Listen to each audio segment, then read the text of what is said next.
자, 이제 가등기 순서인데요. 우리 교재의 171페이지, 이제 가등기를 보는데, 가등기도요, 어떻게 보면 전세권하고 똑같아요. 이 가등기권자가 배당 요구를 하면은 배당받고 소멸이야. 근데 배당 요구를 안 하잖아요. 그냥 인수입니다. 선순위 할 때 얘기하면 선순위 할 때, 후순위면 신경 쓸 거 없어요. 근저당 이후에 가등기가 있다. 뭐 소멸이야. 그건 신경 쓸 게 없는데, 자, 가등기라는 거는 가등기 이름만 들어갔잖아요. 정확한 명칭이 뭐냐면요. 소유권 이전 청구권 가등기라고 불러요. 되게 복잡한 이름이. 소유권을 이전, 넘겨달라는 청구를 할 수 있는 권리, 그 권리를 가등기했다, 등기 올렸다 이런 뜻입니다. 소유권에 대한 이제 등기거든요. 나중에 이거를 가지고 이제 실제 소유권을 넘겨 그거를 본등기라고 불러요. 본등기. 근데 어쨌거나 자, 그건 몰라도 돼. 핵심이 뭐냐? 가등기는요, 금액을 알 수가 없어요. 선순위 전세권이나 선순위 가등기나 둘 다 배당 요구를 하면은 배당받고 소멸이고, 배당을 요구를 안 하면은 나차차가 인수인데, 문제는 전세권은 우리가 지금 금액을 알 수 있다 했잖아요. 그래서 어려울 게 없다 했잖아. 그 금액만큼만 빼면 된다. 근데 가등기는요, 금액을 알 수가 없어요. 이게 핵심이야. 결론은 가등기는 뭐 후순위야 입찰하면 되고요.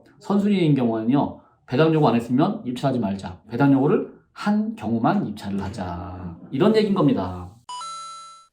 그래서 이런 경우가 있습니다. 화면에 보시면. 자, 이런 경우에 가등기가 있는데 누가 입찰을 했잖아요. 이게 사실은 어떻게 입찰된 거냐? 물권명세서에 보면은 입찰자가 가등기를 처음부터 아예 매입을 해버려. 이제 인수란 말이 있는데요. 가등기나 가처분 같은 거, 그런 거 입찰하지 말자 했잖아요. 금액이 얼마인지 모르니까. 그래서 입찰하기 전에 물어보는 방법이 있다. 근데 물어봐봐야 못 믿는다 그랬잖아요. 그때 쓰는 방법이야. 물어봐. 물어보고, 아, 너 이거 가등기 또는 가처분 얼마면 되겠니? 물어봤더니 그쪽에서 얼마래? 그러면 그냥 그걸 사버리세요. 입찰하기 전에. 권리 나한테 팔아라. 하고 내가 그 권리를 가진 다음에 입찰을 가면 안전하다. 낙찰이 된 다음에 협상하지 말고, 낙찰받기 전에 협상해서 그 권리를 사오고, 그리고 내가 입찰. 자, 그런 방법도 있습니다. 뭐 관심 있는 분들은 그걸 좀 알아보셔도 될 것 같고요. 자, 아까 말씀드린 것처럼 이런 질문, 의미 없다. 아무리 가등기가 무서워도요, 근저당 이하잖아.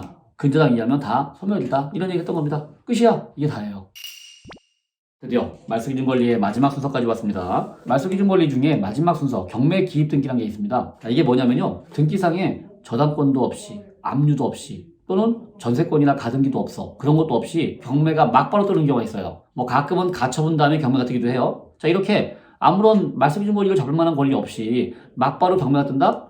그러면 그냥 그 경매 등기 자체가 말소기준 권리다 라고 보시면 돼요. 자, 화면에 보시는 것처럼 이런 케이스입니다. 소유권 이전이 들어왔었고, 그랬다가 그냥 강제경매 오모 씨가 600만 원 이런 거. 이게 강제경매라는 게 우리가 지난 시간에 물권 채권 배웠었잖아요. 그때 나오는 그게 강제경매야. 그러니까 채권자가 이런 차용증이 있었어. 돈 빌려줬어. 자, 그걸로 돈을 안 갚으니까 법원에 압류 등기 신청하는 겁니다. 그래서 내가 법원에 가서 소송을 내서 이겼어. 이겨서 그 서류 가지고 경매를 진행해버리는 거야. 그러니까 등기상에 뭐가 올라오지도 않아. 올라오지 않은 채로 그냥 경매가 딱 떠요. 그러면 이게 말소기준 권리다. 자, 이런 경우는요, 이게 2017년 3월 15일 날 강제경매잖아요. 임차인은 2017년 3월 21일 날 들어왔네? 야, 씨, 뭔 강제경매가 뜬다면 들어왔어. 강제경매보다 늦게 들어왔어. 그러면 후순위 임차인이야. 어렵지 않죠? 이 사건의 경우도 보세요. 가처분 다음에 강제경매가 들어왔잖아요. 그러면 가처분은 말소기준 권리가 되는 게 아니죠. 말소기준 권리는 근저당 가압류, 다음에 전세권 가등기 정도였죠. 그러니까 가처분은 말소기준 권리가 아니야.